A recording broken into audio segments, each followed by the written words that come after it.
বাবাকে কতটা ভালোবাসি এটা বলা হয় না এখন পর্যন্ত। বাবাকে না বলা কথা হলো যে বাবাকে অনেক ভালোবাসি, এটা এখনো বলিনি কখনো। আর বাবাকে যে আসলে কতটা ভালোবাসি এটা বুঝতে পারছি একটা পিরিয়ডে। আমার বাবা একসময় আওয়ামী রাজনীতির সাথে যুক্ত ছিল এবং 2001 সালে যখন বিএনপি ক্ষমতায় আসে তখন সাধারণত আমাদের পলিটিক্যাল যে কালচার, এই কালচারে যে হয়রানিটা হয়, তো বাবা দীর্ঘ 6-7 বছর আমাদের ছেড়ে দূরে ছিলেন। এবং তখন আমরা ছোট ছোট ঈদের সময় আমরা যখন দেখতাম যে আমার কাকা বাড়িতে আসতো, আমার বাড়ির পাশে অন্যরা বাড়িতে আসতো, বাবা আসতো না, তখন অনেক মন খারাপ করতাম, অনেক কান্নাকাটি করতাম। তখন আসলে বুঝতে পারছি যে আসলে বাবা কী জিনিস এবং বাবাকে কতটা ভালোবাসি।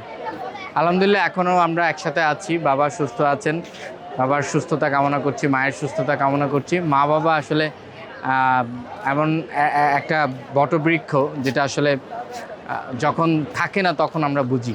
এই হ্যাঁ, গল্প বলতে আমি আসলে মাছ পছন্দ করতাম না, তো একদিন খেতে বসছি, এখন আমি মাছ খাবো না, মা মাছ দিয়েছে, মাছ খাবো না। পরে বাবা খুব রেগে গেছে, রেগে আমাকে একটা মানে চর মেরেছে। হ্যাঁ, ওইটা ছিল বাবা আমার এখন পর্যন্ত মানে আমার একবারে গায়ে হাত তুলেছে ওই মাছ কেন খাই না এটা নিয়ে, এবং তখন থেকে আমি এখন পর্যন্ত নিয়মিত মাছ খাই। না, এটা বলা হয় নাই, এটা বলা হয় নাই যে বাবাকে কতটা ভালোবাসি এটা বলা হয় না এখন পর্যন্ত।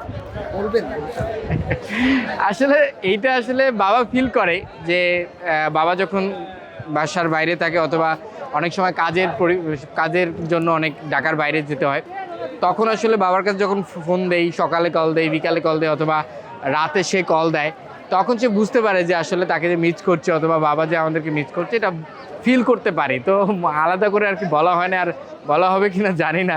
এই